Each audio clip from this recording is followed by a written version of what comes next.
Let's look inside Ruben Amorim's first few days as Manchester United head coach, where he's met the players, been around Old Trafford. He's even given his interview that will be released at a later date and will soon give his first training session. He is seen looking at the manager's wall in Old Trafford. He's seen looking at the trophy cabinet. And there is a little bit of a different feel with Ruben Amorim coming in now. He was even giving fans a little photo. There was fans having a stadium tour. They got to bump into Ruben Amorim, that is pretty cool, and had a photo of him. And it's just a little bit of a different vibe about this manager and his, sort of charisma and personality. And Bruno Fernandes touches on this. He even sits in the press office area where he'll be giving his first press conference as Manchester United head coach on, I think, Thursday ahead of the Leicester game.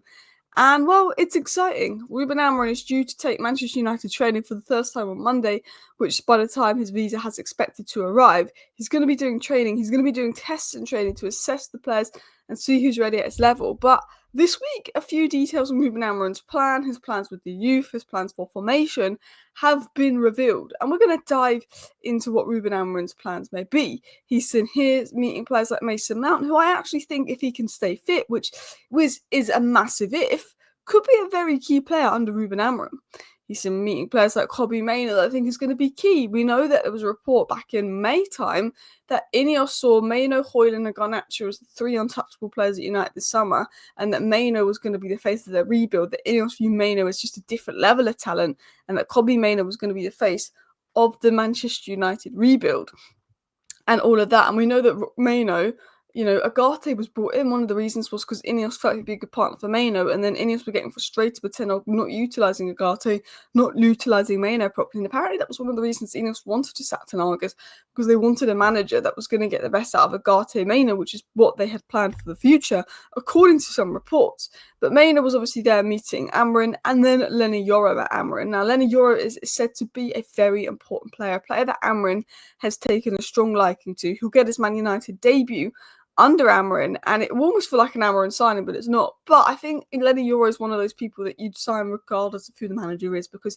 he's so physically strong, he's fast, he's got long legs, he's good on the ball, he can step up into midfield, he can be the right centre-back, he can be the central centre-back in Amorim's system. I think he'll potentially become the central centre-back because of his ability to step up into the midfield. And then, of course, he obviously met on his Thursday the likes of Omar Barada, Jason Wilcox, Dan Ashworth and Vival, who got a tour of training ground, got to speak to the United hierarchy and share some of his plans. So what was the first thing that happened when Amorim arrived? Well, the first thing that happened when Amorim arrived was Van Nistelrooy was told that he is gone, and 7 other coaches left United. So there were 7 coaches that left United because Ruben Amorim had decided that he wanted to give every player a fresh start, didn't want anyone's input that had been there before, wanted everyone there to be new, so it was a complete fresh start for everyone. So the whole the whole Ten Hag team was sacked. It's the same to say goodbye to Ruud van Nistelrooy, but you've got to back Ruben Amorim. Sporting analyst Eduardo Rosalino is also joining United with Ruben Amorim, as well as particular sports scientists who are going to assess the players. So what was Ruben Amorim's immediate plans? Now, this was said earlier in the week by Romano. Ruben Amorim's plan is to start immediately with a back three in defence and bring players to provide intensity starting from 2025. Now, Ruben Amorim did an interview after his last game as Sporting manager against Braga, where he was 2-0 down and came back to win 4-2. And I mean, the passion showed from the players and the love the players gave him. There was a different vibe about his manager and his relationships with the players that I think maybe Ten Hag lacked. But we're going off track here. Ruben Amorim in that press conference hinted that there wouldn't be too much different, and he was sort of suggesting he was going to play a back three. Romano said he was going to start with a back three, but he wants the intensity. He said intensity is a crucial word for Ruben Amorim. Ruben Amorim wants to build at Man United. He said, I don't think Eriksen will continue under the club under Amorim beyond this season. He wants an intensity. If you look at Sporting Man City, that second half, what the Sporting players gave for Amorim, it was intensity. It was a bit of everything. They were athletic monsters. You look at Newcastle in some of the big games and the intensity they can play at and why they've taken points off City and Arsenal.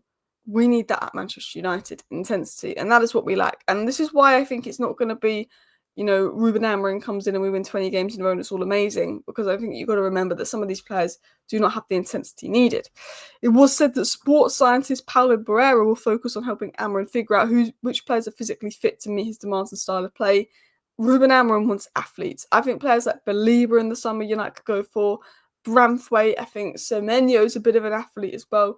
He wants players that can suit the athletic demands of his football, that can wing backs that are going to be able to get out flanks, midfielders are going to be able to cover ground, centre backs that are physical, fast, strong. He needs athletes. He needs players that are technically good, but what we need is players that are so good off the ball. They've got every athletic sense, which I think is where United lack. I actually think we've got a lot more technical quality in the squad than we used to do.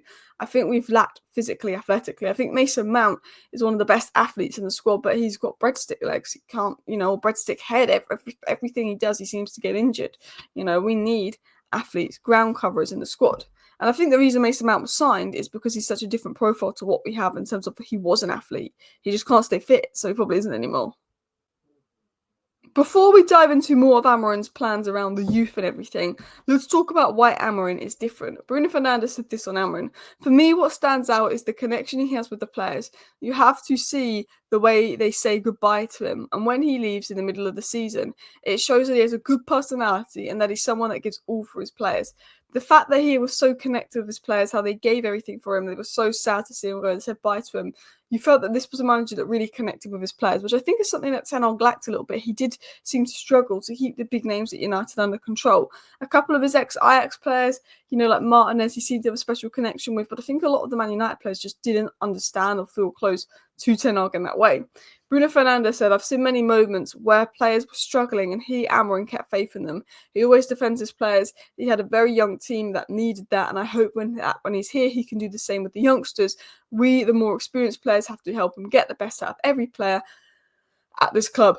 And he speaks about Amorim putting a lot of faith and a lot of time into youngsters, but when youngsters do go through a bad patch, he's not going to write them off and just chuck them on the bench and think they're not good enough. Garnacho, I wouldn't even say he's going through a bad patch. He had like 3 bad games and people just got on his back. Amorim will stick with Garnacho and Amorim will back Garnacho. If Lenny Yoro has a shaking start, he will stick with Lenny Yoro and he'll back Lenny Yoro.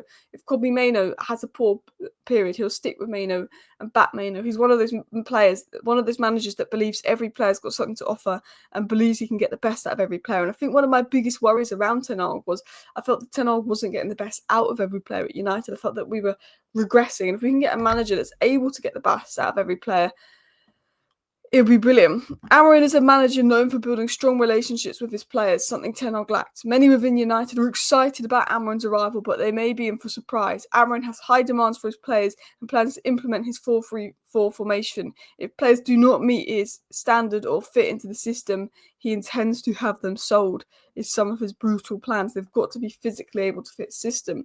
And apparently Ruben Amorim is going to hand players like Marcus Rashford a chance to impress on the number 9 in the 3-4-3 system. That's been spoken about a lot, where Marcus Rashford will play. Marcus Rashford has till now, until the end of the season, to start firing and prove something, because otherwise it would be 2 poor seasons in a row at United, which, I think he's been better this season, and I think he's been asked to play right mid, which is ridiculous at times, but we need to see more from Rashford. As someone that likes Rashford and rates Rashford, we need to see more from him. In terms of the youth, it was said that Ruben Amorim is expected to take more of an interest in the United Academy than Ten Hag, which I don't think is true. I think Ten Hag did take a good enough interest in the academy. It was said that Bendito Mantato could eventually be promoted to the first team by Ruben Amorim. His chances have increased by Amorim's arrival. Mantato is viewed as a versatile talent who could play wing-back on both sides.